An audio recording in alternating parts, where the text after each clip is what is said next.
My name is Renee Chapman, and I'm 32 years old. 3 days after my family reunion celebrating my father's 60th birthday, I opened my banking app and saw my savings account balance $0. The week before, it had been 140, 312, 8 years of careful saving for my dream home, gone in an instant. My hands trembled as I called the bank. The customer service representative confirmed what I couldn't believe. The transfer had been authorized by Richard Chapman, the co-owner of the account, my father. When I confronted him, he laughed. "We needed it more than you, Renee. You have a stable job. You can earn it back." I felt something inside me snap. Not break, but unlock. My voice was steady when I replied, "Then you won't mind what's coming next."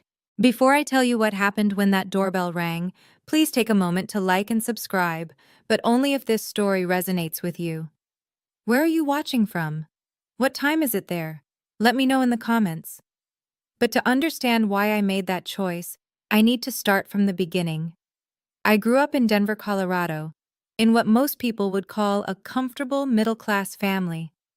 My father, Richard Chapman, spent 32 years as a branch manager at a small regional bank before retiring 3 years ago. My mother, Linda, was a homemaker who believed her primary job was keeping the family together, no matter the cost. From the time I could understand words, I understood one thing above all else. Family comes first. It was stitched into every conversation, every holiday speech, every guilt-laden phone call. Family takes care of family. Those who have more share with those who have less.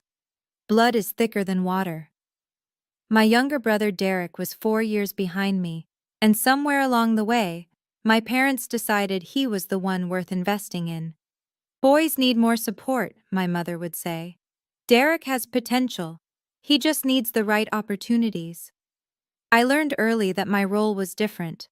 I was the responsible one, the reliable one, the one who got scholarships, worked part-time jobs starting at 16, and never asked for anything.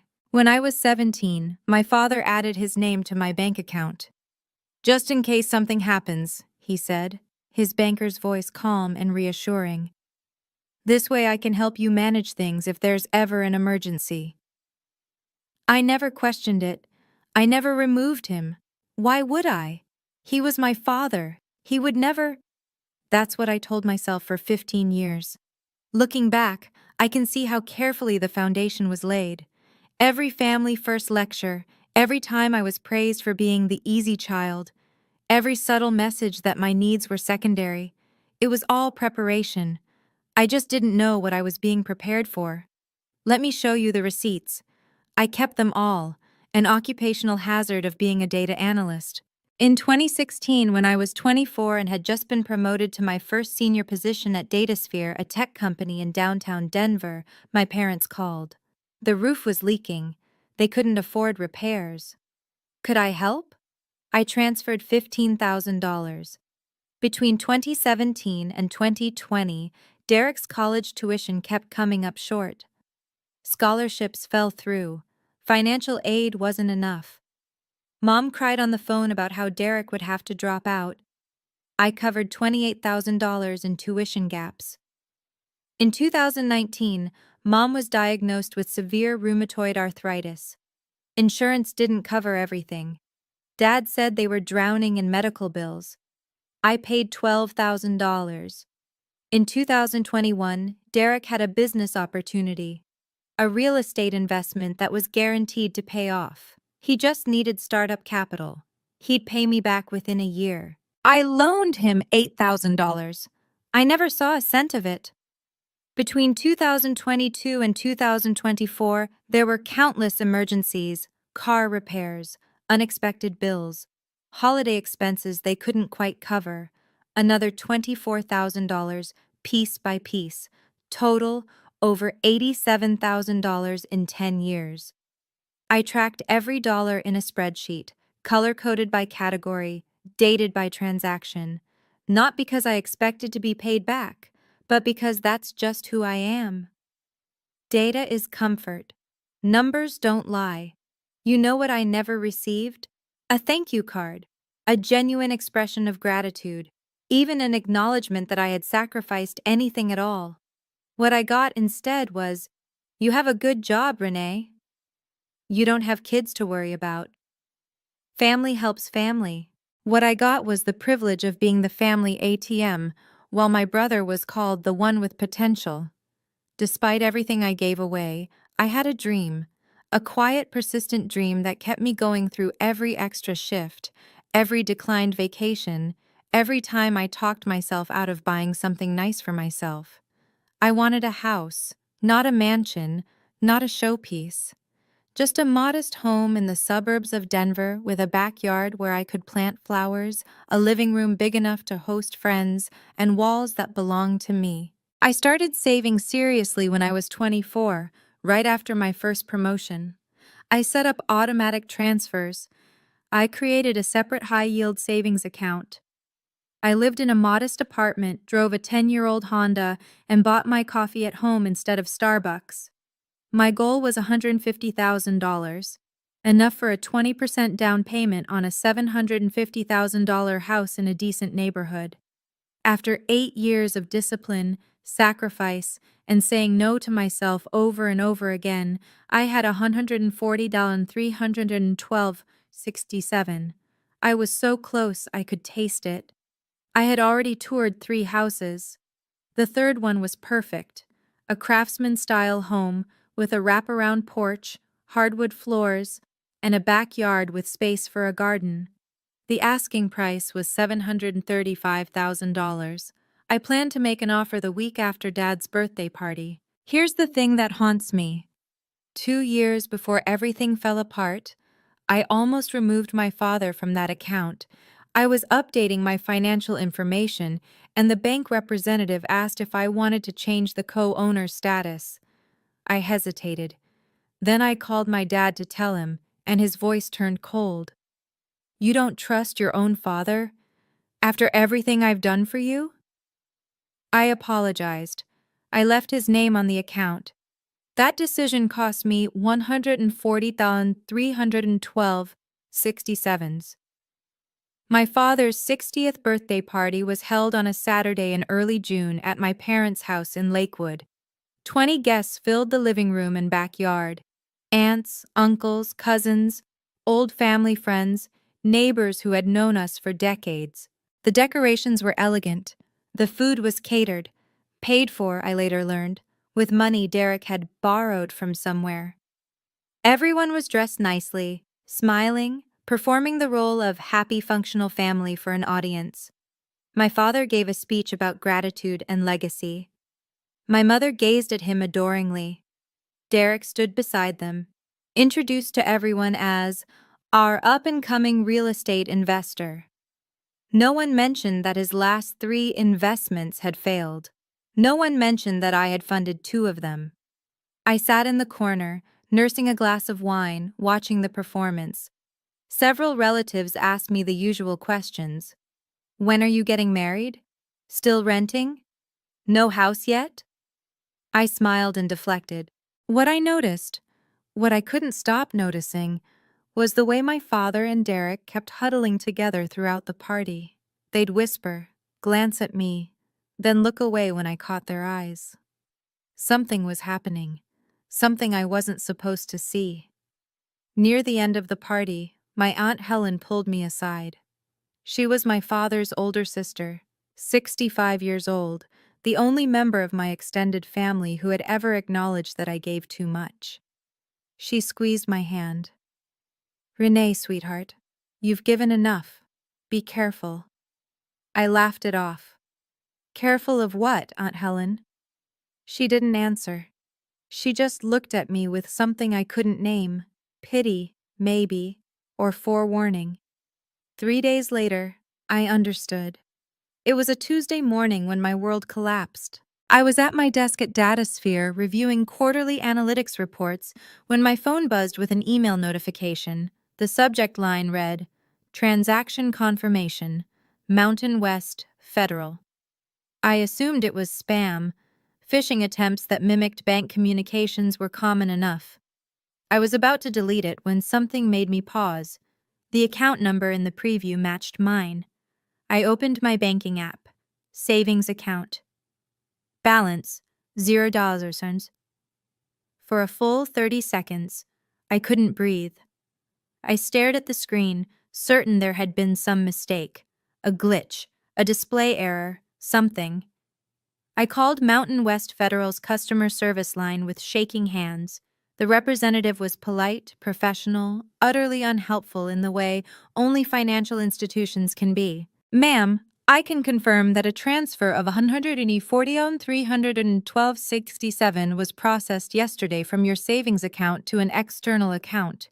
The transaction was authorized by the co-owner of the account, Mr. Richard Chapman. That's my father. Yes, ma'am. As a joint account holder, he has full authorization to... I didn't approve this transfer. I didn't know about it. A pause. Ma'am, our records show the transaction was confirmed via electronic signature. Would you like me to email you the confirmation documentation? Yes, please. I hung up and sat in my cubicle, staring at nothing. 8 years. 8 years of sacrifice, discipline, and dreaming, transferred away in a single click by the man who was supposed to protect me. The email arrived 3 minutes later. I opened the attachment and saw my name on the electronic signature line, except I had never signed anything. My father hadn't just stolen my money, he had forged my identity to do it. I called my father from the parking garage of my office building. I needed privacy for this conversation. I needed to hear his voice when he explained. He answered on the second ring.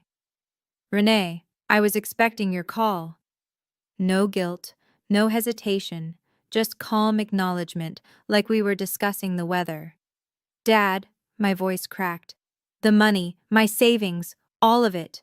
Yes, I transferred it. Why? He sighed, the way he always did when he thought I was being difficult. Derek was in trouble, Renee. His investment property fell through. He owed the bank $120,000. They were going to foreclose. I had to help him. With my money? Family money, he corrected. I put Derek's future first. I used part of it to pay down his debt and the rest as a down payment on a new apartment for him. A fresh start. That was everything I had. 8 years of saving. I was going to buy a house. And you still can, he interrupted. You have a good job. You're smart. You'll earn it back in no time. Derek doesn't have your advantages. He needs support. I heard my mother's voice in the background. Tell her it's for the family. She'll understand. Renee. My father's tone shifted, becoming the authoritative banker voice I'd known all my life. I raised you for 18 years, fed you, clothed you, paid for your education. This is what family does. We share, we sacrifice. I needed that money more than you did. Something cold and clear settled in my chest. You forged my signature, Dad, on the electronic confirmation. Silence. I didn't approve that transfer. The bank has documentation with my name on it, documentation I never signed. More silence. Then, you're overreacting. I wasn't. That night, I called Marcus Webb. Marcus and I had been friends since college. We'd met in an economics class freshman year and stayed in touch through graduations, career changes, and life's chaos. He was now a lawyer specializing in financial fraud cases, working at a mid-sized firm in downtown Denver. Renee? His voice was warm when he answered. It's been months. What's going on? I told him everything. The account, the transfer, the forged signature, the phone call with my father. When I finished, there was a long pause. Renee, this is serious, like potentially felony level serious. What do you mean? Your father being a co-owner complicates things, but it doesn't give him the right to forge your signature on authorization documents. If he created a false electronic signature to make the transfer appear legitimate, that's forgery. Combined with the unauthorized nature of the transfer, we're looking at potential charges of bank fraud and identity theft. My stomach dropped. I don't want to send my father to prison. I understand. But you need to know your options. Marcus's voice was gentle but firm. Here's what matters right now. Mountain West Federal has a 72-hour window for disputing suspicious transactions. After that, the transfer gets classified as confirmed in their system, and recovering the funds becomes much harder. I checked the time on my phone. The transfer had been processed Tuesday morning. It was now Tuesday night. I have less than 48 hours. Yes, and Renee, he paused, you mentioned an email with your electronic signature.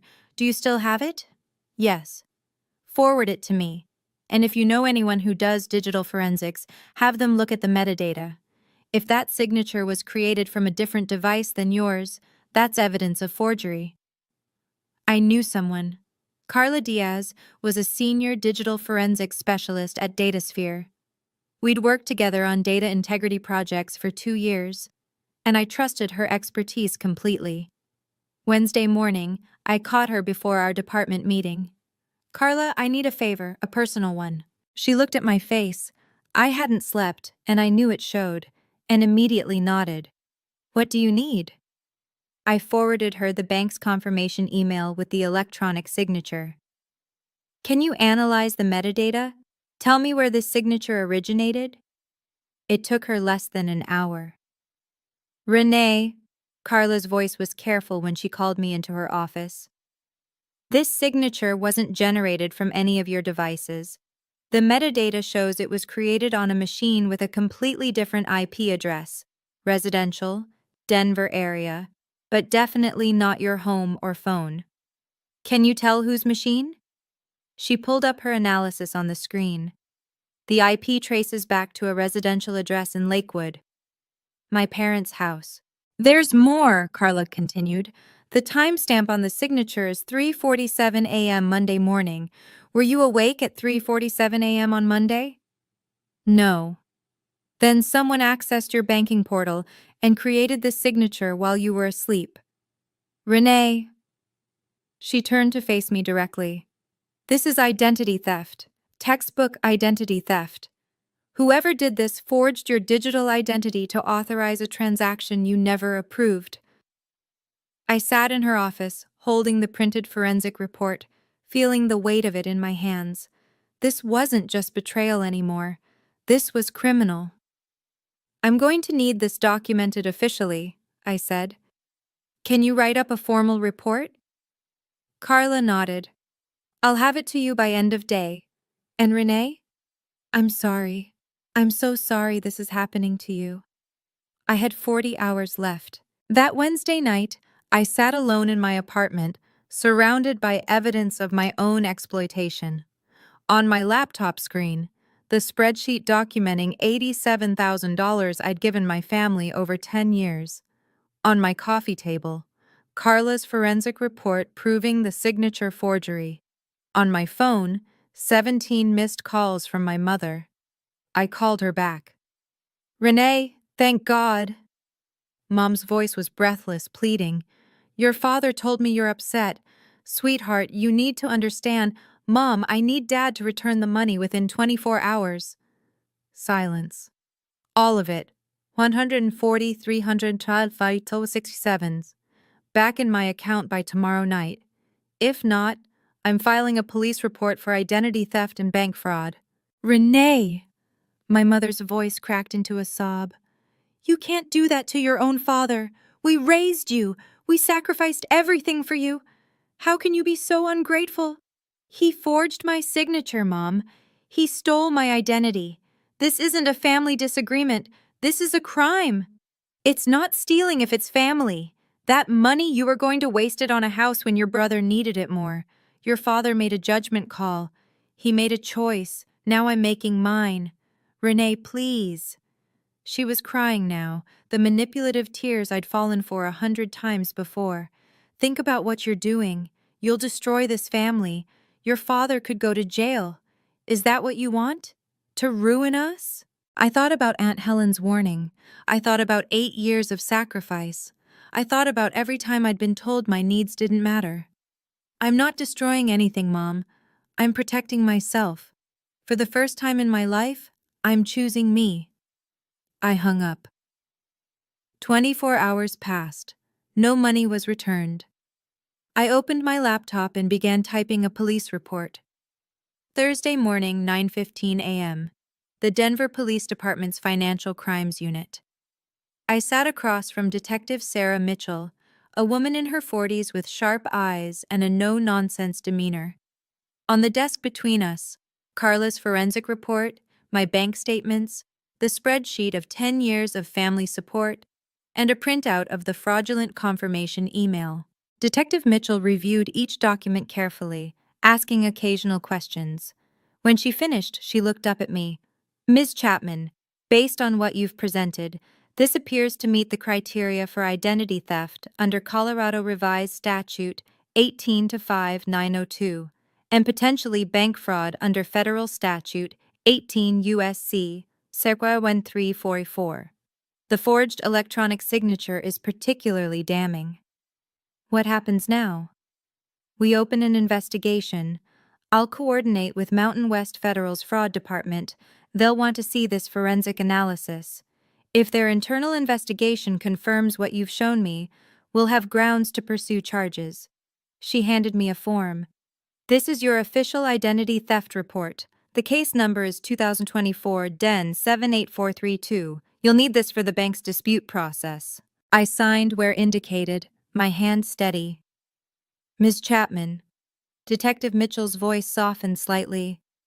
I see a lot of financial crimes. Family cases are always the hardest.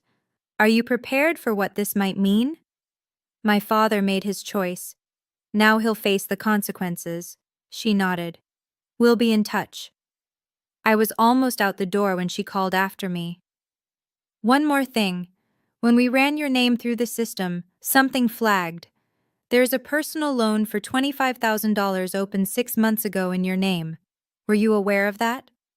I froze. No, I never applied for any loan. Detective Mitchell made a note. Then we may be looking at multiple counts of identity theft. The family assault began within hours of filing the report. My phone exploded with messages, voicemails from my mother, each more hysterical than the last. How could you do this to us? Texts from Derek. You're dead to me. I hope you know that. Calls from relatives I hadn't spoken to in years, suddenly very interested in telling me what a terrible daughter I was. Friday morning my father called. His voice was ice. I've heard what you did, Renee. Going to the police. About your own father. You stole my money and forged my identity. What did you expect? I expected you to be loyal. I expected you to remember who raised you, who fed you, who gave you everything. You gave me guilt and expectations, Dad. I earned everything else myself. You think the police will believe you over me? I was a bank manager for 32 years. I have connections, friends, reputation. I'm just the daughter with forensic proof that you committed identity theft from your own IP address at 3:47 a.m. Silence. I'm giving you one last chance, he finally said. Drop this. Tell the police you made a mistake. We can still fix this as a family. The only thing that needed fixing was my boundaries. Consider them fixed. I hung up. An hour later, my cousin Rachel texted me. Heard about what you did to Uncle Richard. That's cold, Renee. He's family. Then Aunt Patricia. Your mother is devastated. I hope you're happy. Then Uncle Thomas from California. What's this I hear about police? Call me. Only one message stood out, from Aunt Helen. I support you. Stay strong. I saved that one. On Saturday, exactly 1 week after my father's birthday party, I saw the Facebook post. Derek had created an event page. The header image showed a gleaming apartment with floor-to-ceiling windows and a view of downtown Denver. The caption read, Housewarming party. Come celebrate my new place in Highlands. Saturday, June 15th, 6:00 p.m. Can't wait to show you all what hard work and smart investing can achieve. Hard work, smart investing. My stomach churned as I scrolled through the guest list.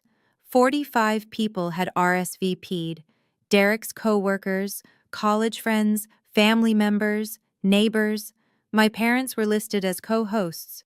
The apartment address was visible, a trendy complex in the Highlands neighborhood, one of Denver's most desirable areas. I looked up the listing. 2 bedrooms, modern finishes, open floor plan, estimated value $400,000. The down payment alone would have been at least $80,000. I did the math. My father had transferred $140,312.67 from my account. He said he used part of it to pay down Derek's debt and the rest as a down payment on this apartment. My brother was hosting a party to celebrate his new home, a home purchased with my stolen money, while I sat in my rented apartment wondering if I'd ever achieve my own dream. The irony was suffocating. I noticed I hadn't been invited. Of course I hadn't. But someone else had noticed. Aunt Helen commented on the post. Lovely apartment, Derek. Where did you find the money for such a nice down payment? Derek's reply was carefully vague. Family helped out. You know how it is. Yes, I knew exactly how it was. The party was in 8 days. I made a phone call. 5 days after I filed the police report, I received a call from Mountain West Federal's Fraud Investigation Department. Ms. Chapman, this is Daniel Torres from our fraud resolution team. I'm calling regarding case number FRD 2024-067891. I sat up straight at my desk, heart pounding. Yes? We've completed our preliminary investigation into the disputed transaction on your account. I want to inform you of our findings. Go ahead. Our internal analysis, combined with the forensic report provided by the Denver Police Department, confirms that the electronic signature authorizing the June 4th transfer was not generated from any device registered to your banking profile. The IP address and device fingerprint match a residential location in Lakewood, Colorado, which our records show is the address of the secondary account holder, Richard Chapman. I exhaled. So you're confirming it was fraudulent? We're confirming that the transaction authorization was created without your knowledge or consent using forged credentials. Under our terms of service and federal banking regulations, this constitutes an unauthorized transaction. What happens now? What? We've frozen the relevant accounts pending criminal investigation. We've also forwarded our findings to the Denver Police Department. Ms. Chapman, his tone shifted, becoming more personal. I've been in fraud investigation for 12 years. Family cases are rare, but they're always the most painful. I'm sorry you're going through this. Thank you. What about my money? Once the criminal investigation reaches a certain threshold, which given the evidence should be soon, we'll begin the process of reversing the fraudulent transaction. You should expect full restitution of $140, $312.67 within 30 to 60 days. I thanked him and hung up, then immediately called Detective Mitchell. The bank confirmed the fraud. What's next? Next, she said, we execute an arrest warrant. Do you have a preference on timing? I did. I thought about Detective Mitchell's question for a long time. The practical choice was clear. Have my father arrested quietly, at home, with minimal witnesses. It would be less dramatic, less painful, less public. The family could manage the narrative. The neighbors might never know. But I kept thinking about that Facebook post. Can't wait to show you all what hard work and smart investing can achieve. I thought about 45 people gathering to celebrate my brother's success. Success built on my stolen savings, my forged identity, my shattered dreams. I thought about my parents standing beside him, proud, smiling, performing happy family while I sat alone in my apartment. They wanted an audience for the lie. Maybe they deserved an audience for the truth. Wednesday night, Aunt Helen called. "Renee, honey, I heard about the investigation. How are you holding up?" "I'm okay, Aunt Helen. I'm just deciding something. The housewarming party is Saturday. Your Uncle Thomas is flying in from California. The whole extended family will be there." Something clicked into place. Everyone will be there to see Derek's big moment. Yes, Richard's been calling everyone, making sure they come. He wants a big show of support. She paused. He's telling everyone you've had a mental breakdown and are making false accusations. He's trying to control the narrative before you can speak. My jaw tightened. Is that so? I thought you should know. Whatever you decide to do, I support you. I thanked her and hung up. Then I called Detective Mitchell. "Detective, you asked about timing for the arrest warrant. I have a suggestion." "I'm listening." "Saturday, June 15th, 7 o'clock p.m., 2847 Highland Boulevard, apartment 4C. There will be approximately 45 witnesses." A pause. "That's unconventional." "So is stealing from your daughter." "Fair point. I'll make it happen." "Okay, I need to pause here for a second. If you were in my position, what would you do?" Option A. Have the police arrest my father quietly at home, avoid the drama, keep things private. Or option B. Let everything unfold at the housewarming party, in front of 45 witnesses celebrating my brother's success. Drop your answer in the comments, A or B. And if you're still with me, hit that like button so I know you're here. Now, let me tell you what happened next. Saturday, June 15th, 2024. 6:12 p.m. Derek's apartment in the Highlands was everything the Facebook photos promised. Soaring ceilings, designer furniture, a wall of windows showcasing the Denver skyline, catering trays covered the kitchen island. A playlist of upbeat music pulsed through wireless speakers. Congratulations. Balloons floated in clusters near the entrance. 45 guests filled the space, mingling with champagne glasses in hand. Derek's coworkers admired the view. Extended family members exclaimed over the finishes. Friends congratulated him on finally making it. My father stood in the center of the living room holding court. "I've always believed in investing in family," he announced to a cluster of relatives. "When Derek came to me with this opportunity, I knew it was the right move. That's what parents do. We set our children up for success." Murmurs of approval rippled through the group. My mother circulated with a tray of appetizers, beaming. "Isn't this place wonderful? Derek has worked so hard. We're so proud." Derek himself was near the window, accepting praise from two former college roommates. "Yeah, man, it took some strategic planning, but I finally got my feet under me. Real estate is all about timing, you know." Uncle Thomas, newly arrived from California, clapped Derek on the shoulder.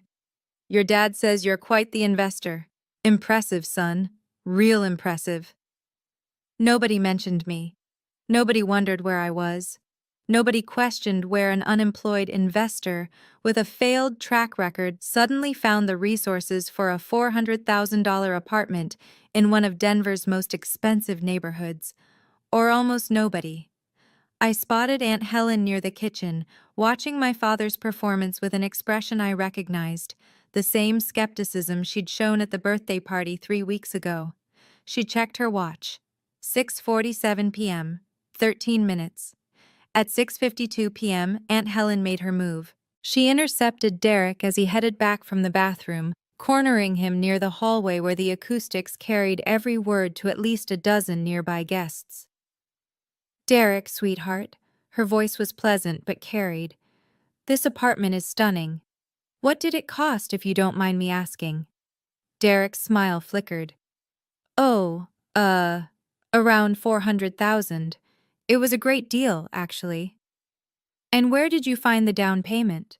Last I heard, you were having some trouble with your other properties." Several heads turned.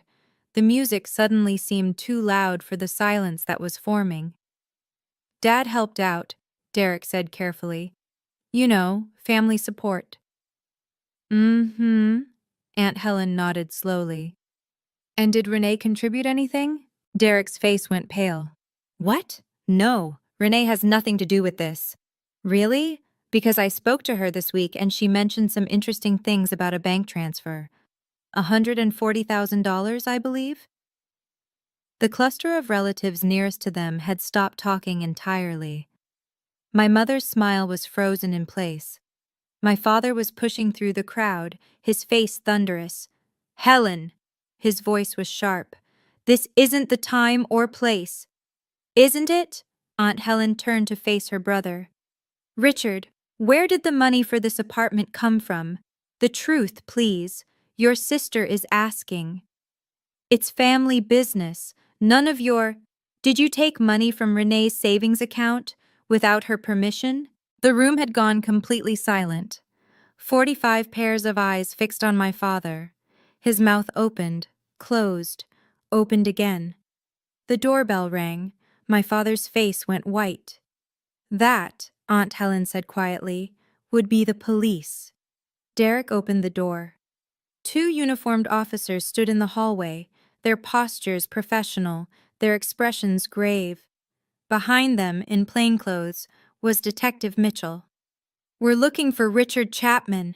The room erupted in confused murmurs. My mother rushed toward the door. What is this? This is a private party. Ma'am, please step aside. Detective Mitchell held up her badge. Mr. Richard Chapman, you're under arrest for bank fraud, identity theft, and forgery under Colorado and federal statutes. You have the right to remain silent. Anything you say can and will be used against you in a court of law. This is ridiculous. My father's voice cracked. This is my family. My daughter is mentally unstable. She's making up stories. Sir, we have forensic evidence confirming that an electronic signature was forged from your home computer at 3:47 a.m. on June 3rd, authorizing a transfer of $140,312 from your daughter's account. We also have evidence of a $25,000 loan opened fraudulently in her name 6 months ago. The Miranda rights continued as one officer guided my father's hands behind his back. The click of handcuffs was impossibly loud in the silent room. My mother collapsed against the wall, sobbing, "Richard! Richard!" Derek stood frozen, his mouth hanging open, champagne glass still clutched in his hand. Uncle Thomas stepped back from him like he'd discovered something contagious. What the hell is going on here? The guests parted as the officers led my father toward the door. His head was bowed, his banker's composure finally completely shattered.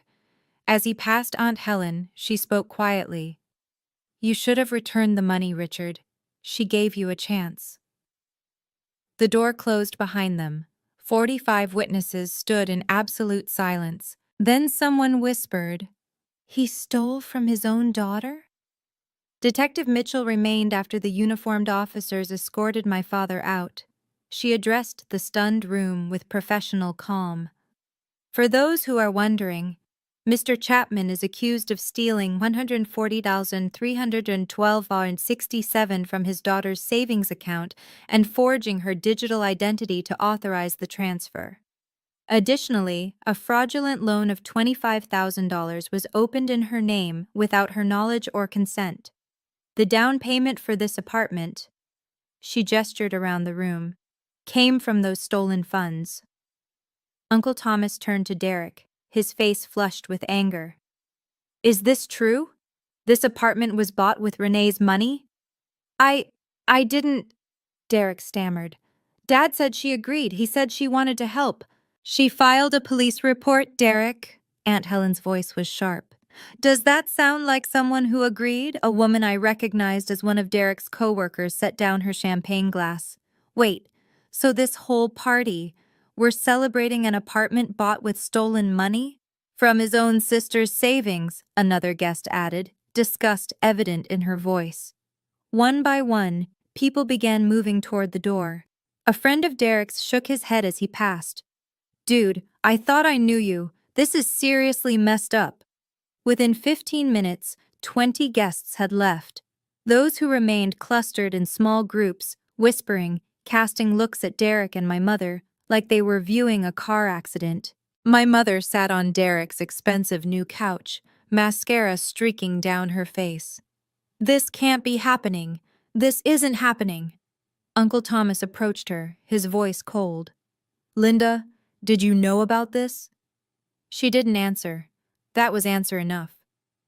"I flew in from California for this." He grabbed his coat. "I'm done with Richard, and I'm done pretending this family isn't rotten." I arrived at 7:45 p.m., after the police had left. The apartment door was still open. No one had thought to close it. I walked through into a scene of devastation. Half-empty champagne glasses abandoned on tables, catering trays untouched, congratulations balloons drifting aimlessly. Perhaps 15 people remained. They turned to stare as I entered. My mother launched herself off the couch. You did this! You destroyed everything!"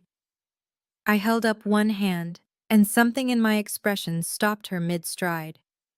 "I didn't destroy anything, Mom. I reported a crime. There's a difference." I set a folder on the kitchen island, the same folder I'd been carrying for 2 weeks. Inside, the spreadsheet documenting $87,000 in support over 10 years, Carla's forensic report, a copy of the police report, bank statements showing the fraudulent transfer. "Uncle Thomas," I turned to face him. "I know you traveled from California for this. I'm sorry your trip was ruined, but I thought you deserved to know the truth." He took the folder, scanning the documents inside. His face shifted from shock to disgust to something like grief. "Renee," his voice was hoarse. "I had no idea. None of us did." "That's what they counted on." Derek finally found his voice. "Renee, you have to understand. Dad said you were okay with it. He said you wanted to help me. I never agreed to anything, Derek. I was asleep when Dad forged my signature at 3:47 in the morning. I found out about the transfer 3 days later, when my account showed $0. I met his eyes. "You knew where that money came from. You knew, and you threw a party anyway." He had nothing to say to that. None of them did. The remaining guests dispersed over the next hour. Derek's coworker, Marcus, a different Marcus than my lawyer friend, paused at the door. "Derek, I've known you for 3 years. I vouched for you at work. I told people you were a good guy." He shook his head. "Don't call me anymore." 2 of Derek's college friends left without saying goodbye. One muttered, "Unbelievable," as he passed. A neighbor from my parents' street, Mrs. Patterson, approached my mother on her way out. "Linda, I've known your family for 20 years. I never would have believed." She trailed off, unable to finish, and hurried away. By 9:00 p.m., only family remained. My mother, Derek, Aunt Helen, Uncle Thomas, and me.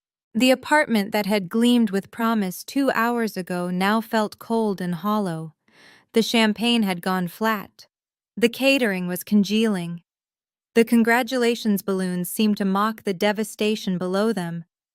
Derek slumped in a chair by the window, staring at nothing. His success story had evaporated in less than 3 hours. My mother sat rigid on the couch, tear-streaked and silent, stripped of the supportive audience she'd relied on to maintain her denial. Uncle Thomas approached Aunt Helen. "You knew about this, didn't you? Before tonight?" "I suspected." Aunt Helen's voice was tired. "I tried to warn Renee years ago. No one wanted to listen." "I listened," I said. "Eventually."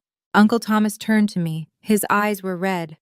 "Renee, I owe you an apology. When your father called to invite me to this party, he told me you'd been making false accusations. He said you were having mental health issues. I believed him. Most people did. He's very convincing."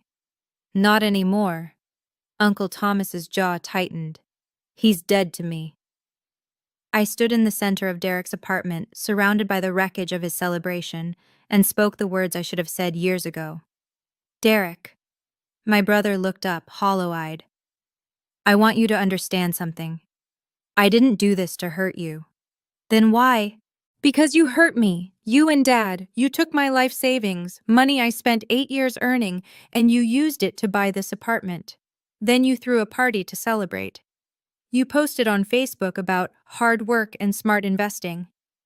My voice cracked, but I pushed through. That wasn't hard work. That was theft. Dad said you would understand. Dad lied. To you, to me, to everyone. And you chose to believe him because it was convenient. I turned to my mother, who hadn't moved from the couch.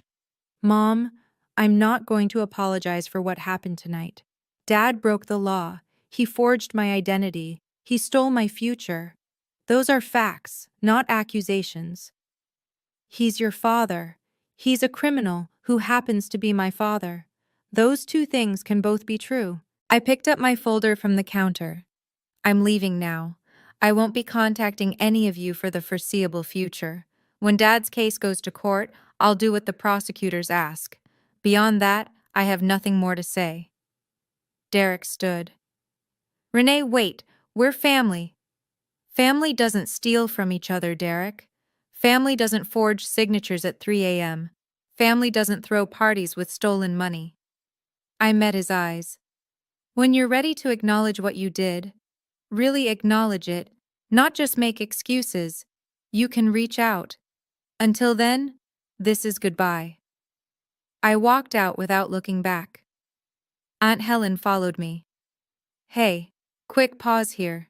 If you've ever had to set a boundary with family, you know how hard that walk to the door feels. Like your legs are made of lead. Like every step is a betrayal of everything you were taught. If this resonates with you, drop a comment telling me about it.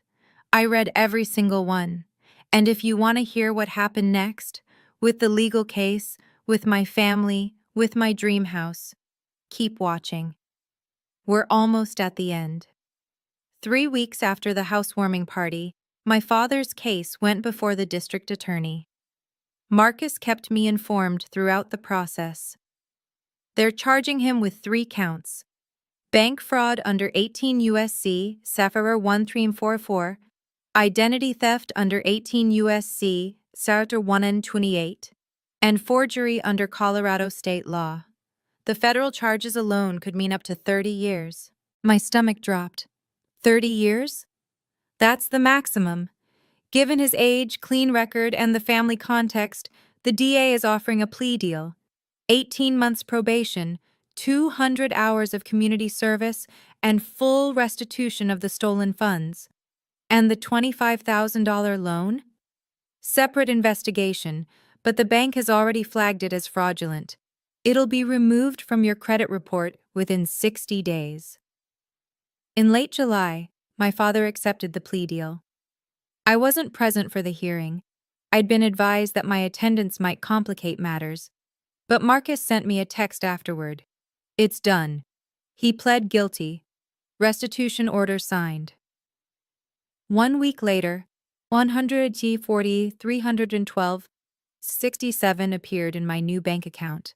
The account was in my name only. No co-owners, no exceptions. The money felt different now. Heavier. I'd earned it twice. Once through years of work, and again through the hardest fight of my life. But the numbers were real. The balance was restored. The fraud had been documented, prosecuted, and resolved through proper legal channels.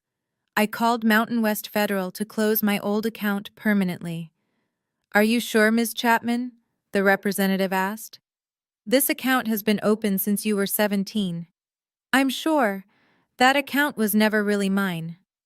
I understand. Is there anything else we can help you with today? I thought about it. Yes, I'd like information about your mortgage pre-approval process. The social consequences fell like dominoes. Derek was forced to sell the Highlands apartment within 2 months. The market had softened, buyers were scarce, and the circumstances of his investment success had become local gossip. He sold at a loss of $35,000, money he didn't have, debt he couldn't escape. His real estate career, such as it was, collapsed entirely. Word spread among Denver's small investor community. That's the guy who used his sister's stolen savings. Doors closed. Phone calls went unreturned. My mother retreated into isolation. Her church friends, her book club, her neighborhood coffee group, all of them had seen the news, heard the whispers, put together the pieces. She stopped attending Sunday services, stopped hosting, stopped answering the door. Uncle Thomas kept his word. He cut off all contact with my father, unfriending him on every platform, declining every call. When my mother tried to reach out, he sent a single text. "You knew, Linda. You knew and you did nothing. I have nothing to say to you." The extended family fractured along predictable lines. 12 relatives, aunts, uncles, cousins, formally distanced themselves from my parents. A few sent me private messages of support, others simply went silent. Aunt Helen told me about a confrontation at a family funeral 2 months later. Your father tried to attend. Your Uncle Thomas blocked him at the door, told him he wasn't welcome. It was the first time I've ever seen Richard cry. I felt nothing when she told me this. No satisfaction, no vindication, just a hollow acknowledgement that actions have consequences, and some consequences can't be walked back. Does it feel like enough? Aunt Helen asked. It feels like reality, I said. That's all I ever wanted. In the weeks after the arrest, something unexpected happened. I started receiving messages from strangers.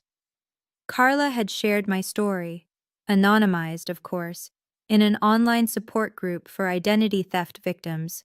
The response was overwhelming. This happened to me too. My mother opened 6 credit cards in my name. Reading your story gave me the courage to report it. I've been paying off my brother's loans for 12 years. I thought I was the only one stupid enough to fall for it. Thank you for showing me I'm not alone. My dad told me family doesn't keep score when he asked me to co-sign his mortgage. Now I'm in $80,000 of debt and he won't return my calls. How did you find the strength to fight back? I responded to every message. Some people needed resources, lawyer referrals, fraud reporting procedures, credit repair steps. Others just needed to know that someone understood. At Datasphere, word had spread among my colleagues. People I'd barely spoken to stopped by my desk with words of encouragement. My manager, Janet, called me into her office one afternoon. "Renee, I heard about what happened with your family. I want you to know, what you did took incredible courage. Most people would have just let it go, kept the peace. You didn't." "I couldn't," I said. "Not this time." "Well, I admire you for it. And if you ever need time off, for court appearances, for therapy, for anything, it's yours. No questions asked." Aunt Helen became my weekly dinner companion. Every Sunday, she'd come over with a bottle of wine and a listening ear. "You know," she told me once, "your grandmother did something similar to me 40 years ago. I never had the courage to fight back. I'm proud of you for having what I didn't." In September, 2 months after my father's sentencing, a handwritten letter arrived at my apartment. The return address was my parents' house. The handwriting was my mother's. I opened it at my kitchen table, already bracing for what I'd find. "Dear Renee, your father and I have had time to think about everything that happened. I want you to know that I'm sorry if you felt hurt by our actions. Families should support each other. And I understand now that things didn't go the way you expected. Your father only wanted to help Derek. He's always been a good provider, and his instincts have always been to put family first. Sometimes that means making hard choices that not everyone understands. I'm asking you, as your mother, to consider forgiveness. Holding on to anger only hurts you. The Bible says we must forgive 70 times 7, and I believe that applies to family most of all. Please come home. We can work through this together. We're still your parents and we still love you. Mom." I read the letter 3 times. I noticed what was missing. Any acknowledgement that what they did was wrong, any acceptance of responsibility, any recognition that helping Derek had meant stealing my life savings and forging my identity. "I'm sorry if you felt hurt" isn't an apology, it's a deflection. I wrote back the next day. "Mom, thank you for reaching out. However, I can't return to a relationship where my boundaries are not respected and my harm is not acknowledged. Dad didn't just make hard choices, he committed crimes, crimes he pled guilty to in a court of law. When you're ready to acknowledge that clearly, without deflection, I'm willing to talk. Until then, please respect my need for space. Renee." I didn't hear back. In October, Derek reached out. His email was shorter than my mother's letter, and at first glance, seemed more genuine. "Renee, I know I screwed up. I want to make things right. Can we meet for coffee? Please. Just hear me out." Against my better judgment, I agreed. I chose a busy coffee shop downtown, public, neutral, with plenty of witnesses in case things went sideways. Derek looked diminished when he arrived. The confident real estate investor persona was gone, replaced by something smaller, grayer. He'd lost weight. His clothes looked slept in. "Thanks for coming." He sat across from me, hands wrapped around a cup he wasn't drinking. "I know I don't deserve it." "You're right. You don't. I want to apologize. Really apologize. What Dad did, what we did, was wrong. I should have questioned where that money came from. I should have—" "You did question it, Derek. And then you decided the answer didn't matter because you were getting what you wanted." He flinched. "That's fair." "I didn't come here for fairness. I came to see what you actually wanted." A long pause, then quietly. "Dad's probation is making things hard for him. He can't travel for work, can't—" "Derek. And if you could maybe talk to the DA, ask them to reduce—" "Stop." He stopped. "You didn't come here to apologize. You came here to ask me to help Dad. Again, after everything." "Renee, he's our father." I stood up. "He stopped being my father when he forged my signature at 3:47 in the morning." I picked up my bag. "Goodbye, Derek. Don't contact me again unless you're ready to have an actual conversation, one that isn't about what you need from me." I left my coffee untouched on the table. November brought the first real cold of the season and my first Thanksgiving without my family. Aunt Helen invited me to her house, a cozy craftsman in the Berkeley neighborhood. When I arrived, the table was set for two, simple, elegant, with candles flickering in the fading afternoon light. "I hope you like turkey," she said, pulling me into a hug. "I made too much, as always." Over dinner, we talked about everything except my parents, her garden, my work, the book club she'd recently joined. Normal things, peaceful things. It wasn't until dessert that she brought it up. "You know, Renee, I was your age when something similar happened to me." I looked up from my pie. "You mentioned that once. With your mother?" Aunt Helen nodded slowly. "My mother, your grandmother, opened a credit card in my name when I was 23, maxed it out. I didn't find out until I tried to buy my first car and was denied for bad credit." "What did you do?" "Nothing." Her voice was heavy with old regret. "I was too scared. Too trained to keep the peace. I spent 8 years paying off a debt that was never mine, and I never said a word about it." "That's not your fault?" "No, but it is my lesson." She reached across the table and squeezed my hand. "What you did, Renee, standing up, filing that report, demanding accountability, that's what I should have done 40 years ago. I didn't have the courage. You do." I felt tears threatening. "Sometimes I wonder if I did the right thing." "You did." Her voice was firm. "Protecting yourself isn't betrayal, it's survival. And family, real family, is the people who love you enough to want you to survive." I squeezed her hand back. Thanks for being real family, Aunt Helen. 6 months after my father's arrest, I signed the papers for my new house. It wasn't the craftsman I'd originally dreamed of, that one had sold months earlier while I was fighting for my stolen savings. But the house I found was better.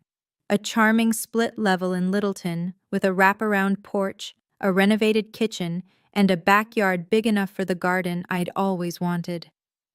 Purchase price? $735,000. Down payment? $147,000. My recovered savings, plus 6 months of additional contributions. The closing was held on a Thursday afternoon in December. I sat at a conference table surrounded by lawyers, real estate agents, and mortgage officers, signing document after document, watching the stack of papers grow. When it was done, when the final signature was placed and the keys were handed over, I sat in my car outside the title company and cried. Not from sadness, from release. 8 years of saving. A devastating betrayal. A legal battle. A family shattered. And at the end of it all, a house. My house. In my name only. I drove to the property that evening.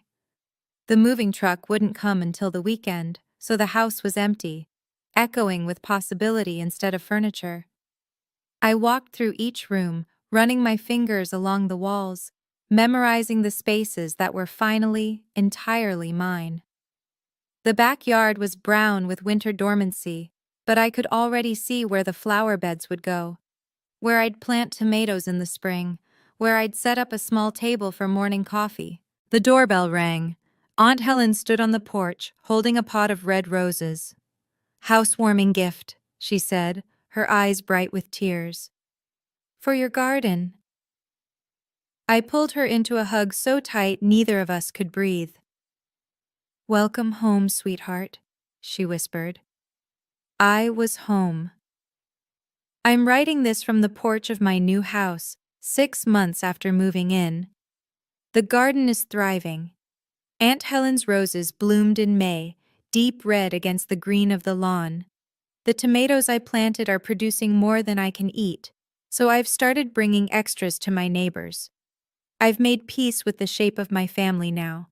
It's smaller than it used to be, but it's honest. My father completed his community service. He's still on probation. From what Aunt Helen tells me, he's aged dramatically since the arrest. My mother has stopped reaching out. Derek sent one more email, which I deleted without reading. I'm not angry at them anymore. Anger requires energy, and I've chosen to spend my energy on things that matter. My work, my home, my relationships with people who value me. But I'm also not waiting for them to change. I used to believe that loving family meant sacrificing everything, my savings, my dreams, my boundaries. I thought saying no was the same as saying, I don't love you. I was wrong. Real love doesn't require self-destruction.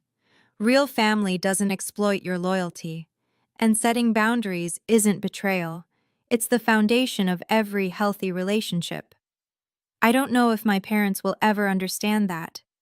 I don't know if Derek will ever grow into the kind of person who can take responsibility for his choices. But I know this. I'm not responsible for their understanding. I'm only responsible for my own integrity, my own healing, my own life. And for the first time in 32 years, that life belongs entirely to me.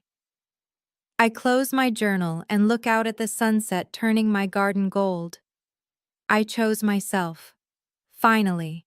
It was the hardest thing I ever did. It was worth it.